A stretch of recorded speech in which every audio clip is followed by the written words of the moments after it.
Hello, everybody. This is your premiere podcast show entitled the Too Good to Be True podcast. The Too Good to Be True podcast. My name is Pascal Mayala. You can call me Belly, but I love to not to tell my government name. My nickname it is the Marshal, or you can call me the Black Leopard, or you call me the Black Phantom. And this is your premiere show, premiere podcast right now.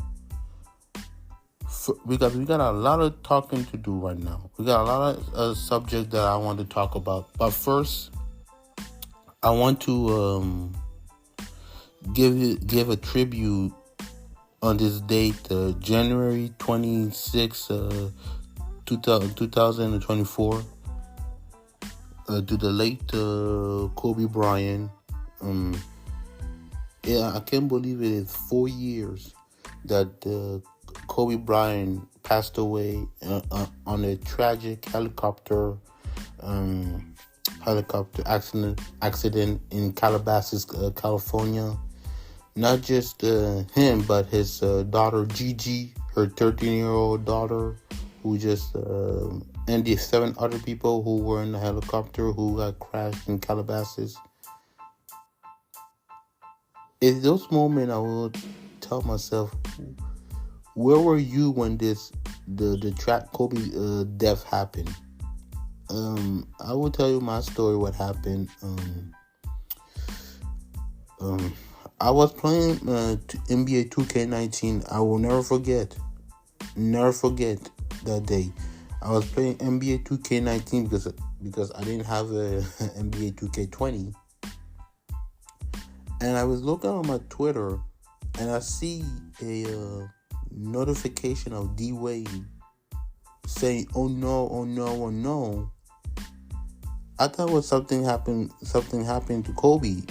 I was like, maybe he was sick, or maybe something happened to him. Maybe he wasn't. I don't know what happened. Then I see another tweet of Taylor Rooks, who have a prayer emoji. And I don't know what to think about it. And then I saw on social media, the TMZ, a helicopter got crashed in Calabasas. And I thought it was somebody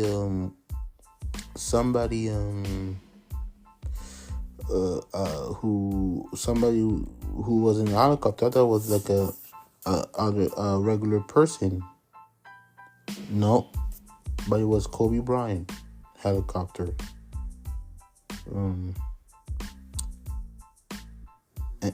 And when I found out that he died,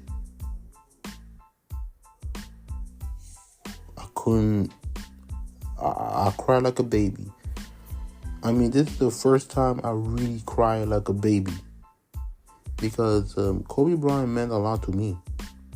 He told me how to work hard, even in this moment of difficult.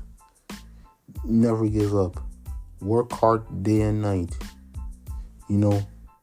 Just focus on the hard work. And for that, he's gone. Not even in his in 45 years old, in his early 40s. And I mean, he have a short life after basketball. And not only him, but Gigi, a 13 years old daughter, who passed away. I couldn't. It's like somebody's punching me in the stomach. Somebody will punch you in the stomach. And I couldn't even think about it. I couldn't eat. I couldn't even say nothing. It's this moment that it's like he was a close member of my family. Not only that,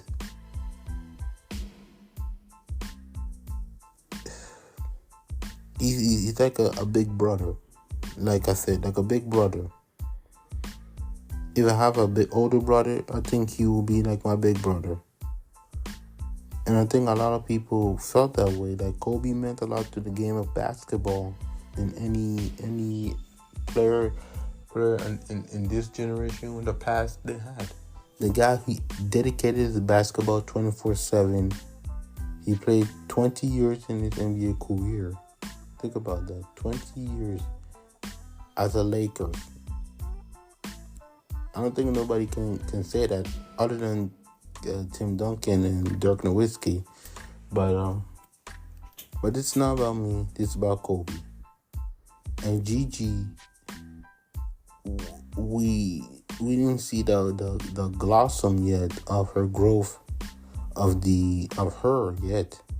And I think if she has been 13 years old, I think she'd probably be 17 years old in 2 days, in 2024.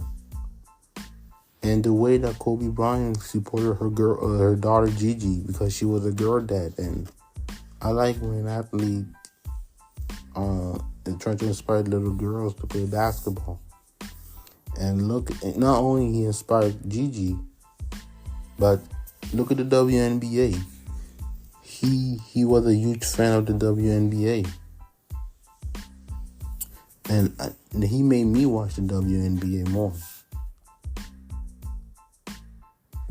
Before we continue talk about our subject of this week, actually this day on my head, sorry, I apologize. I want to say this.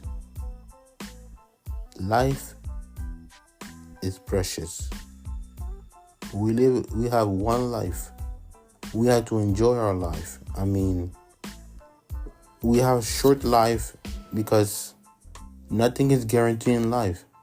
Today you'll be healthy, tomorrow you'll die. And Kobe Bryant taught me this, that life is so short and you gotta be precious. So the NBA is not the same without Kobe Bryant. I mean, the whole world is not the same without Kobe Bryant. He did not just influence NBA players. He influenced athletes like soccer players like Neymar, tennis like Djokovic, Naomi Osaka, and other than athletes. So I gotta say this, that 4 years ago, rest in peace Kobe Bryant, rest in peace the Black Mamba and Gigi and the 7 other people who were in the helicopter, and let's not forget about them too, because they also were the victim.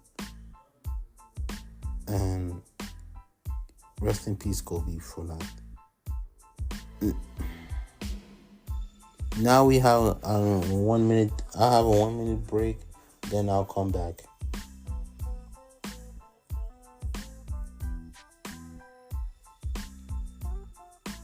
Now let's talk about the All-Star, the NBA All-Star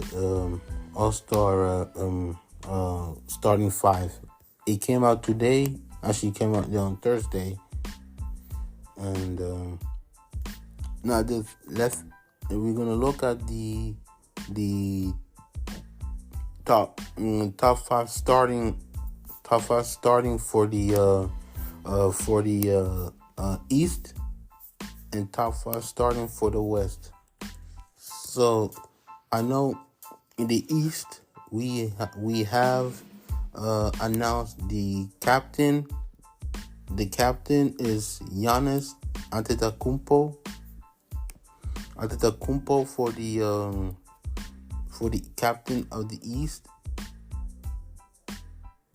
Captain for the East. With that, in the front court we have, like I said, Giannis, Joel Embiid, and Jason Tatum. In the back court we have Tyler Harrisburg and Damian Lillard. Now to the West, LeBron James is the captain of the West. His starting five is LeBron James, Luka in the front court. We got Jokic, Kevin Durant. In the back court, we have Luka Doncic and Shai Gilgeous-Alexander. My opinion is, I'm not mad at that list. I'll be honest with you. I'm not mad at that list. And I know people were upset in the East that Jalen Brunson did not make the All-Star starting five. But it doesn't really bother me at all, I'll be honest with you. It doesn't really bother me because it is a it's a fan list. It's what the fan want to see in the starting five. So to me, I didn't have a problem with it. I didn't have a problem with it. I didn't have a problem in the West too. But I was pretty shocked that Steph Curry wasn't mentioned in the starting five, which is the first time that happened in 2014. So my opinion is, I don't have a problem with it. If you're mad that Jalen Brunson did not make the All-Star, I don't have a problem with you. You have every right to be angry. And for Steph Curry not making it, I understand because the team are not playing great. Believe me, they're not playing great this season. But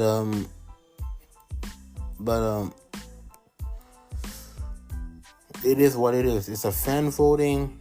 Because remember, you have 50% of the media. 50% by the fan, 25% for the media, 25% of the players. So it is what it is. I'm not mad at that. Now, let's talk about my All-Star reserve for the East and the West, in my opinion. So, let's start in the East. In the East, I have Jalen Brunson, Jaylen Brown, maybe Bam Adebayo because he's having a good year. Who else I got in the East? I got Paolo Banchero. I don't have to say his name. Paolo Banchero. And I got Trae Young, Donovan Mitchell, and my wild card will be tough. Other than Julius Randle or Miles Turner, I will pick Miles Turner because he also have a great year. I think he will make his first All-Star because I think the Indiana person need 2 All-Star, and Miles Turner will be the one. I'll be honest with you. This is my opinion for the East, not to the West. The West, I got Jamal Murray, Devin Booker. So I need a big man. So I got Sabonis, I got Paul George, and I got Kawhi Leonard. If I had another one, I'll have Anthony Edwards. So I will have him on my All-Star reserve. And that's it. This is my my All-Star Eastern All-Star and my Western All-Star reserve. And everybody have a different opinion about the Eastern and the Western All-Star reserve. But this is my opinion. But if the one thing I want to criticize a little bit about the All-Star, instead of to be, actually I got a lot of criticism for the NBA All-Star. Number one, I wish that the All-Star was pretty much in a warmer place. No offense to people in Indiana, or honestly like the Cleveland or Utah, but I wish the All-Star been like an attractive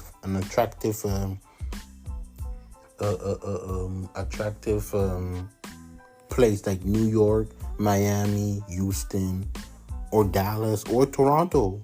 or Phoenix, because those plays, or LA, because those plays are attractive and they can make a great event. No offense to city like or Atlanta. I would like to see an All-Star in Atlanta or Orlando, a warmer place. Just do like what the Pro Bowl NFL does. Go in a warmer place like the Orlando, Las Vegas, or maybe in LA. LA, because I like when the All-Star is been in a warmer place, because you got something to do. It's an attractive city. It helped the city, especially for casual fans to go to those events. Like a place like Indiana or Cleveland or Utah, you know what I'm saying? Or Charlotte, it's good. But they're not a place that attract you, You know what I'm saying? So, to me, I wish the All-Star be in an attractive city. But also understand why the city like Indiana, Utah, or like Cleveland, like Cleveland need All-Star, because it does really help the city. I'll be honest with you, it helps city to get more revenue. It helped the city to from an economic standpoint, you know what I'm saying? And it does really help from an economic standpoint, because they have the new attractive arena, you know what I'm saying? But when I try to define an All-Star, an NBA All-Star is when it's like a mini a week a day off. You need to go to an attractive city, attractive city like LA. LA, you feel it. You feel you're in an All-Star event. But when you go like in Indiana or maybe in Minnesota, it's not really attractive as a city. You know what I'm saying? It's not really attractive. But I understand why the NBA did that. And to me, an All-Star should be like a bigger event. A big event in the big city. Now, what solution I want to do if I was the commissioner? If I was the commissioner, I would make the All-Star in a warmer place. Go like maybe in 2027, the All-Star game will be in Miami, or the All-Star game can be in Orlando, or in Phoenix, or in Houston, or Dallas. That's number one. Those attractive city that makes the people want to come in an All-Star game. And the second point I want to add is that I want the NBA All-Star to be in a stadium. That would be cool. Like 14 years ago, the NBA All-Star was I remember 14 years ago, I watched the NBA All-Star 2010. It was in Jerry World. The AT&T Stadium. That was great. That was an amazing experience what I saw. It's Jerry World. It's Dallas. You know what I'm saying? And I think Adam Silver need to do something about this All-Star venue, something like that. But this is my opinion.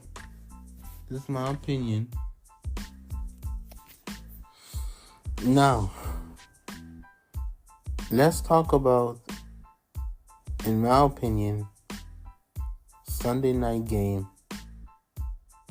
about the NFL, AFC, and NFC championship.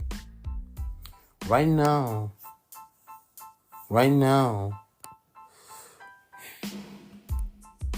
for Sunday night, for the Sunday night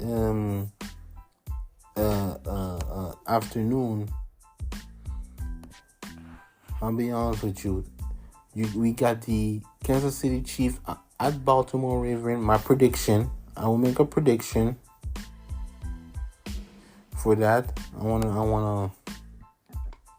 gotta go there. So I'll say in here because I live in Europe. In Europe, you got the Chiefs at Baltimore or Ravens at 9 p.m. in Europe. That means in North America is 3 in the afternoon. You got the Chiefs versus the Baltimore Ravens. To me, and I don't know what the bet is for this. For what's the odd for the Chiefs versus the Baltimore Ravens? But I think the Baltimore Ravens in favor. I think in my personal opinion, the Baltimore Ravens are in favor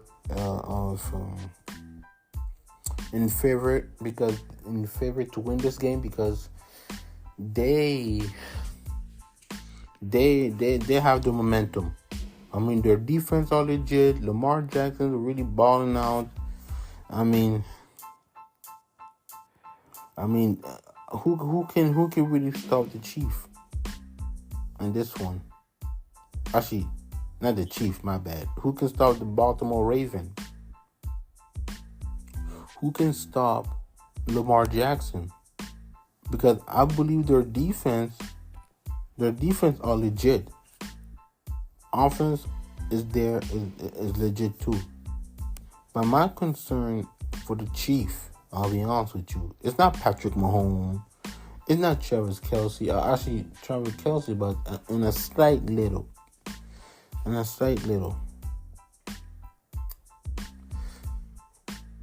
My concern is the wide receivers. Because none of those wide receivers couldn't even catch a goddamn ball. I'll be honest with you. I mean, for instance, let me look at the receiver. Other than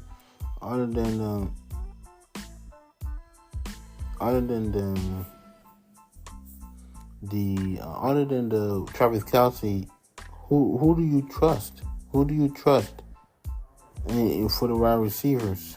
I'll be honest with you. Because I look at, let me look at the. Give me a couple of minutes. And let me look at before I will look at the injury. But you know what? Let's talk about the injuries. Okay, there's a lot of the Kansas City Chiefs have 5 injured players, like Derek Nandi, a defensive tackle, Sky Moore, wide receiver, Mike Edwards, safety, he's questionable, Willie Gay, linebacker, he's questionable, Kadarius Toney, wide receiver, he's questionable if he's gonna play. You know what I'm saying? Now for Baltimore Ravens, their injury report tell me that Deshaun Phillips is doubtful. He will play Saturday. He will play Sunday. Tylan Wallace, wide receiver, he's questionable. Merlin Humphrey, cornerback, questionable. Rock Yassin, cornerback, he's questionable if he will play. You know what I'm saying? You know. And you gotta be concerned also you gotta be concerned for not just for both sides, you know. Because even though the Chiefs regular season were a little bit well, and I'll say great, and I'm not gonna say good, I'll say well.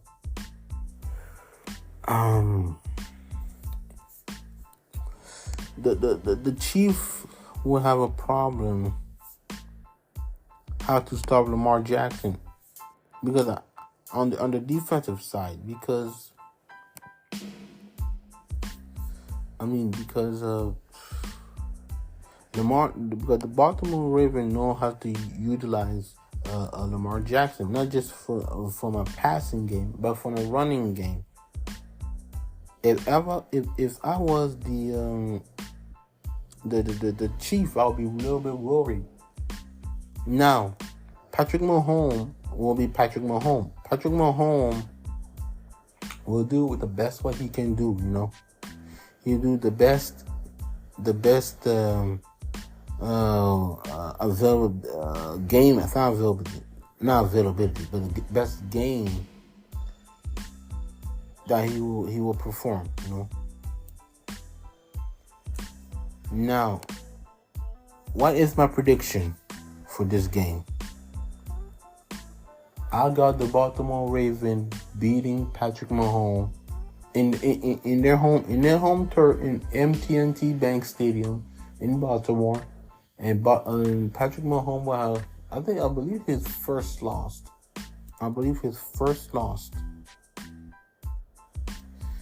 In the road, that will be his first loss.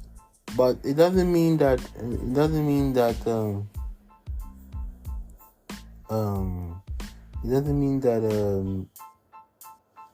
that he's a failure, because that guy, let's say that guy has accomplished in 6 years. He brought this chief the NFC not the NFC, the AFC championship for 6 years. Which quarterback can say that in the 100-some year of the NFL? Which players can say about a team in the AFC championship for 6 straight years? I don't think Tom Brady never did it. Dan Marino never did it. Terry Bradshaw never did it. I mean, even in the NFC. Aaron Rodgers never did it. Drew Brees never did it. Philip Rivers never did it. All those great QBs who in the Hall of Fame never did it. So I got the Ravens to win this. But what Patrick Mahomes has done is phenomenal. So the odd, let me see, because I saw something on ESPN. The odd for the I saw something for the Baltimore for the game is that the odd is that the Baltimore will win this game by -3. That's the game odd in ESPN bet, over the Chief. Just wanted to add that. Now, let's go to the NFC Championship. You got the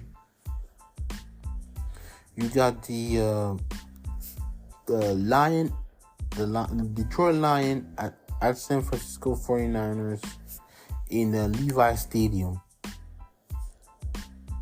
So this one a little bit tricky to me, because the reason why I say tricky is because we don't know if Deebo Samuel will be healthy to play. Deebo Samuel, because we don't know if he's questionable to play. Because if he doesn't play, the Lions could win this game. But if I said Deebo Samuel is healthy, I will say this, people. The 49ers will go to the Super Bowl. I will tell you that. If Deebo Samuel is healthy for Sunday night game against the Lions, the 49ers will go back to the Super Bowl. Mark my word.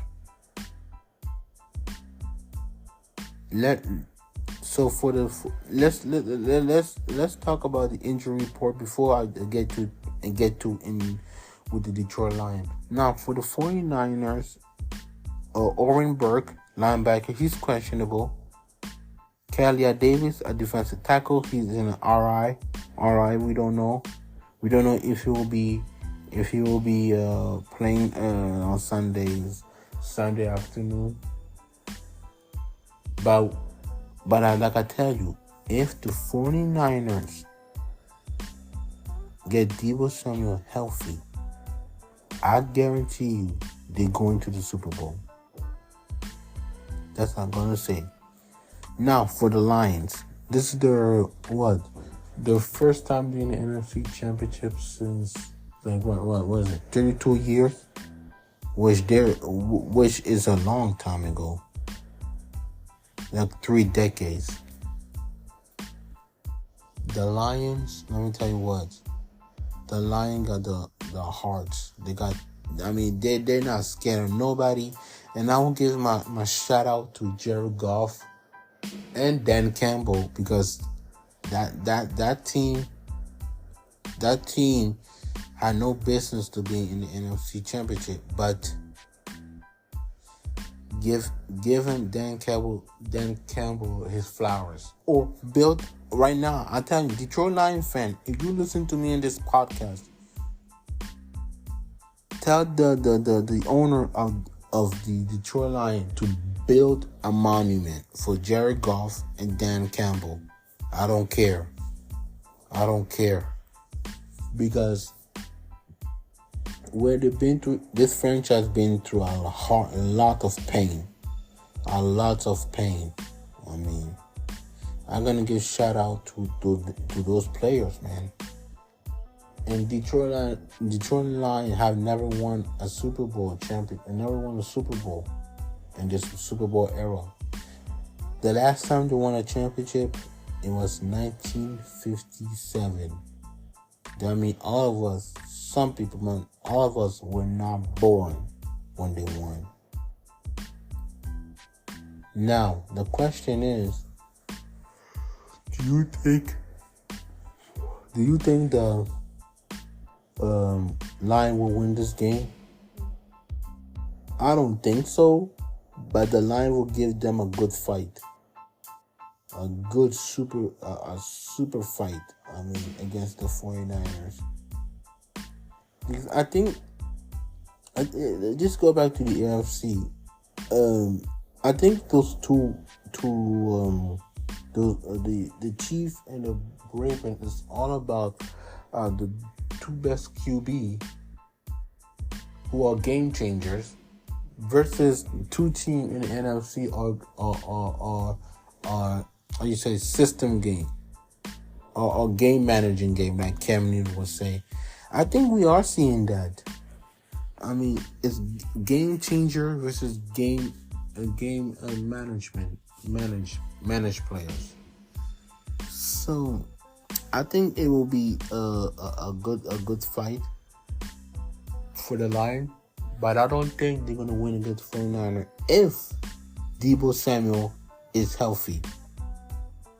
Now, before we switch our next topic, I just want to give the report for the injuries. Now, for the Lions, Hendon Hooker, QB, is questionable. Johan Jackson, guard, is out. Khalif Raymond, wide receiver, is out. Chase Lucas, cornerback, is questionable. Brock Wright, tight end, he's in the RI. So just I want to give the reports. I'll be honest with you. And for the bet, what did ESPN trying to bet? They say that the 49ers are in favor in -7.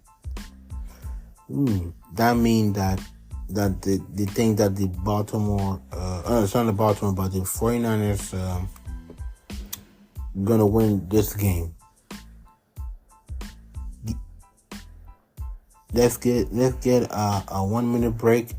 Then we'll continue talk about another topic, and this topic is going to be Bill Belichick.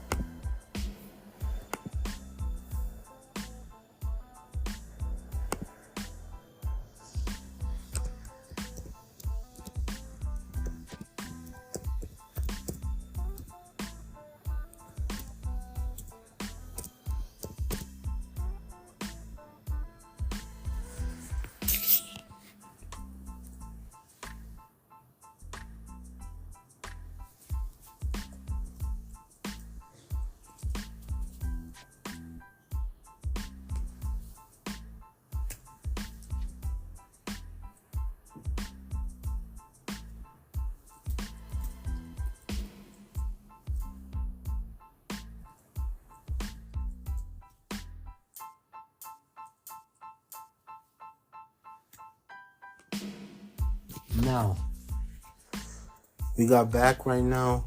I am back. Right now, let's talk about the main topic of Bill Belichick. Today, Bill Belichick was interviewing for the Atlanta Falcons for the head coaching position. There's two teams left: the Falcons and the Seahawks. If I was the owner of both teams, I will hire Bill Belichick. Even though Bill Belichick, I'll be honest with you, even though Bill Belichick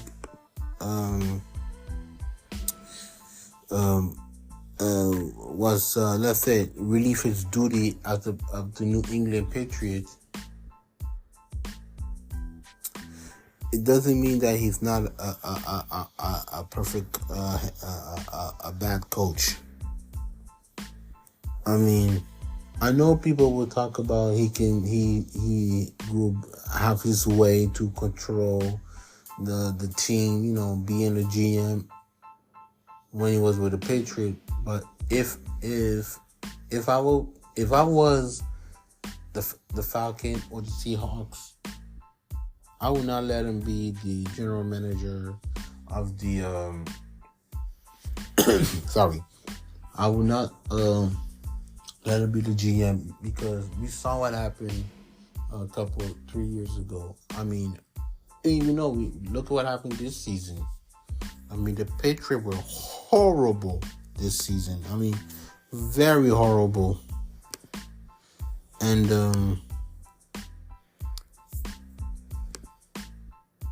it is time to consider that Bill Belichick, that if any team doesn't want Bill Belichick, I think it is time to retire. I'll be honest with you. Because it is time to retire. Bill Belichick has accomplished everything. 9 trips to the Super Bowl, 6 Super Bowl rings. I mean, he's top 5 greatest coach of all time in the NFL. I don't know where you'll rank him, but he's top 5 to me in the greatest coach of all time in the NFL. Now, if he decides to, for instance, to head coach, which team I want him to see him coach? You're certain of he's not going to coach for the Dallas Cowboys, because Mike McCarthy is still the head coach. Not in Los Angeles Chargers, because Jim Harbaugh is already the head coach. And now I am looking in the ESPN. There's two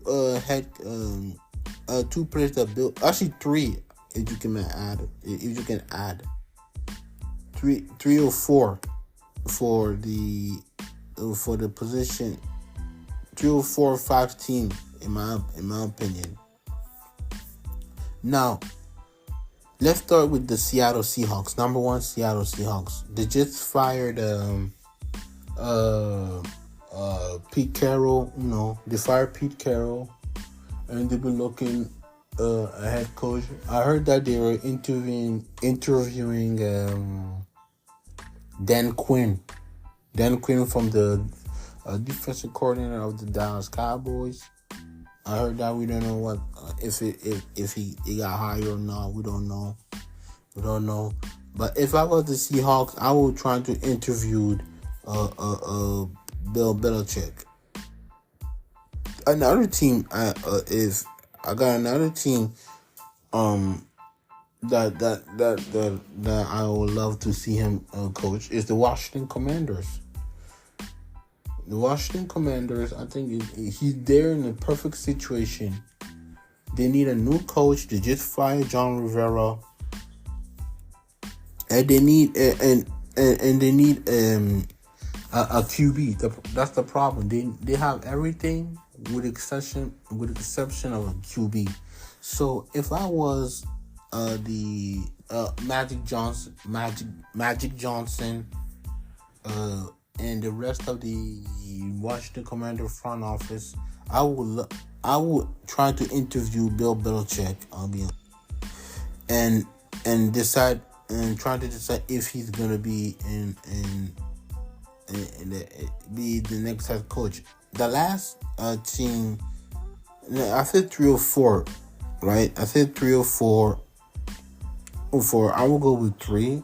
My last team is the Atlanta Falcon, because just like the Washington Commander, they're in the rebuild mode. They need a new head coach. They need everything. They already have a young running back, Bijan Robinson, and the one thing they need is a QB. If Bill Belichick drafts a QB, I think he will make him better. I'll be honest with you. He will make that QB better. I mean, look at what happened with Tom Brady. Whoever thought that Tom Brady will be winning 6 Super Bowl with Bill Belichick? Who never thought that? Not me. But also, for that, we had to put a red flag on it.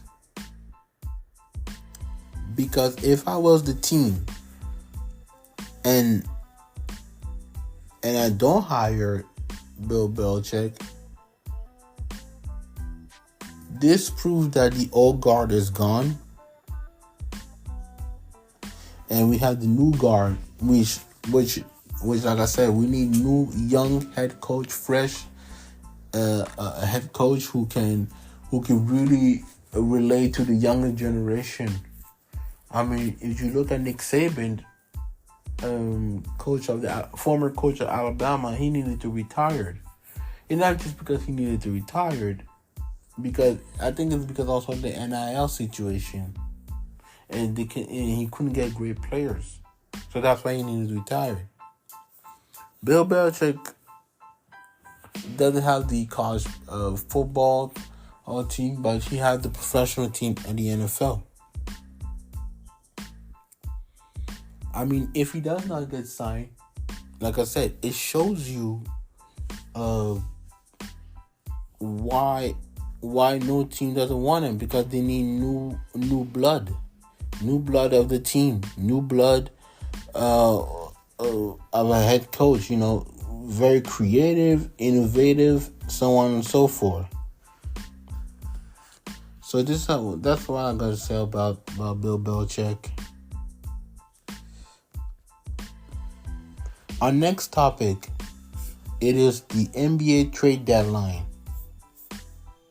The NBA trade deadline is probably going to finish in February, somewhere in February. And there's a lot of players that need to be traded. A player needs to be traded.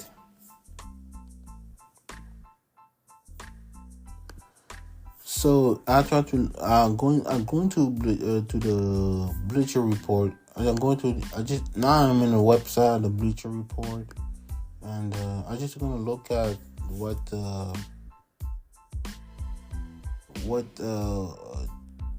who's the top 10 trade update of the trade block.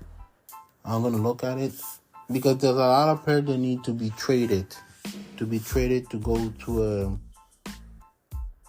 to a better situation, So I look at Bleacher Report. This is the top 10 players that should demand a trade. So number 10, you got Zach LaVine. I mean, Zach LaVine. I mean, he needs to be traded. I mean, this Bulls team, they have to implode that team, because I mean, they need. I mean, this Bulls team is. I mean, they're disappointing since last year. Yeah, since last year. After the following year, they went to the playoff.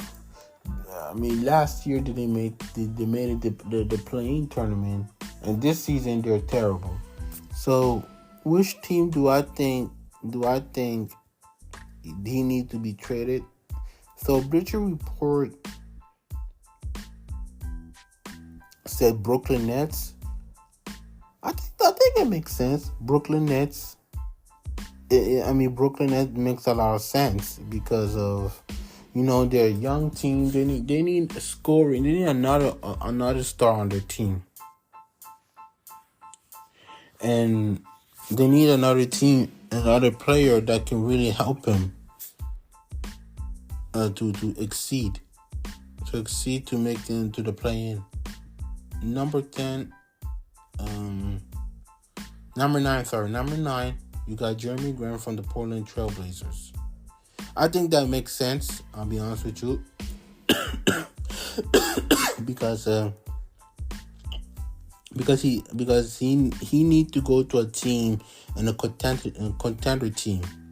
So Bleacher Report said that he need to land. Their preferred is the Dallas Mavericks. I will say this. I think personally he needs to go to a contender team. Well, the Dallas Mavericks are not a contender, but they are in the playoff. So I will say this. Maybe the Lakers, it makes sense. Or maybe go to Philly. Philadelphia would make a lot of sense, but at the same time, they need a playmaker. Not a playmaker, a game changer that can really help them fulfill, to the next step, to the next level. So, number 8, Bojan Bogdanovic for the Detroit Pistons. He needs to get traded quickly, man, because this Detroit Pistons, they are going nowhere. They're going nowhere. So, I don't have time to talk about the trade, who's need to get traded, which picks they need to do. But if I were to choose which team, because Bleacher Report said Orlando Magics. It kind of makes sense because they need, like I said, this Orlando Magic are still young, but they need veteralism in this team. Veteralism. So, I think Orlando makes a lot of sense to me. Now, number 7, Quinn Grimes from the New York Knicks, which is true. He needs to be traded because his playing time. I mean, they cut his playing time. They cut his playing time with the Knicks. So they say, Bleacher Report said the land spot is Utah Jazz. The Utah Jazz. And I said to myself, you know what? Maybe that makes sense. Utah Jazz. Maybe. I don't know how they're gonna fit in, but Utah Jazz makes sense. If I was him, I would probably go. I would say the Hawks personally, but I don't know. But the Hawks, they're in a rebuilding team. But Utah Jazz not that bad. Malcolm Brogdon from the Portland Trailblazers. I think his landing spot, they say, in Golden State Warrior, which, yeah, it kind of makes sense, Golden State, yeah, but, I don't feel Golden State Warrior. He need to go to a contender like Phoenix. Phoenix makes a lot of sense to me. Phoenix makes sense to me. Now, number 5, Bruce Brown from the Toronto Raptors. So Bleacher Report said that his landing spot can be the New York Knicks. I mean, a lot of teams need them, like New York Knicks, the Los Angeles Lakers, Philly, Miami need them. I think personally, I think New York Knicks makes sense, but I want to see him play in Philly because they're in a better situation. I'm not saying the Knicks are not, but the Knicks, the New York Knicks need a true superstar. For Bogdanovich from the Atlanta Hawks. So they say Bleacher Report say he needs to be traded to the Golden State Warrior, and they said the alternative land is Cleveland Cavaliers. I do see Golden State. I think he Bogdanovich need to be traded in Golden State. That would probably make sense. That means you have to trade for Andrew Wiggins and the 27 first round pick and 28 first round pick swap and 2016 second round pick.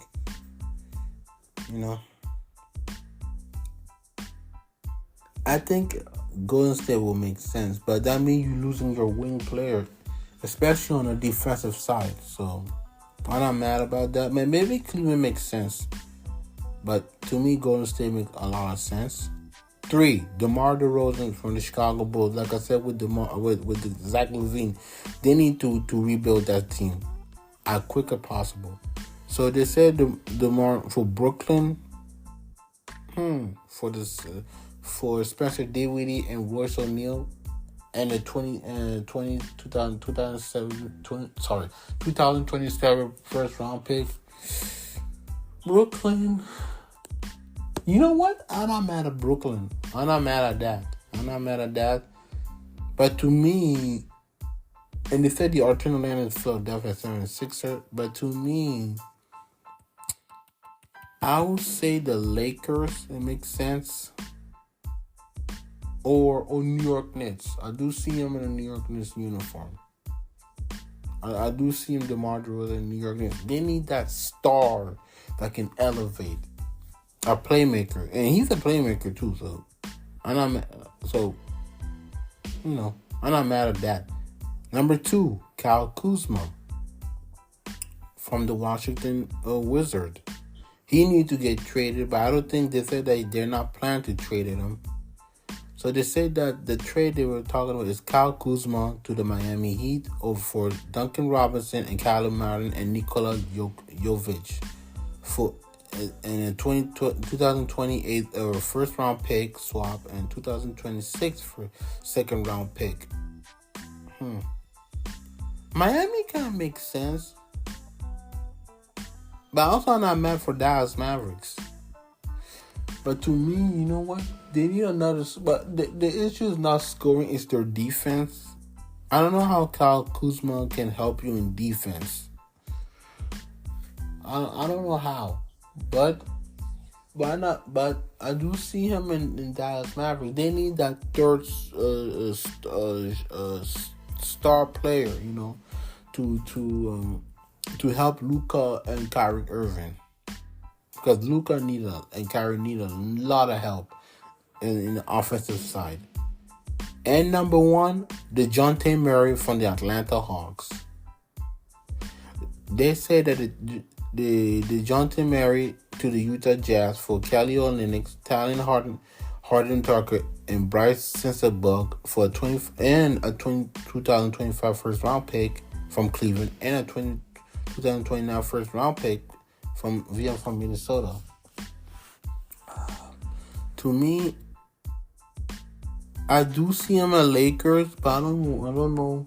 If they had to trade the Lakers, that means between Austin Reeves and D'Angelo Russell had to be traded.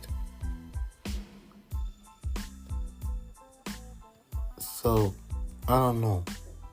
Maybe LA makes sense too. That's my opinion. Now, before we close this show, there's a lot of games that you need to watch. So we got the Mavericks versus the Hawks, Rockets versus the Hornets, Suns versus the Pacers, Clippers versus the Raptors, Magic versus the Grizzlies, Cavs versus the Bucks, Thunder versus the Pelican, Trailblazers versus the Spurs, Heat versus the Knicks, Wizards versus the Pistons, and one of my favorites, the Sixers versus the Nuggets. If I will pick 2 or 3 games to watch, I'll pick the 76ers versus the Nuggets, Heat versus the Knicks, and my last as a wild card, the Cavs versus the Bucks.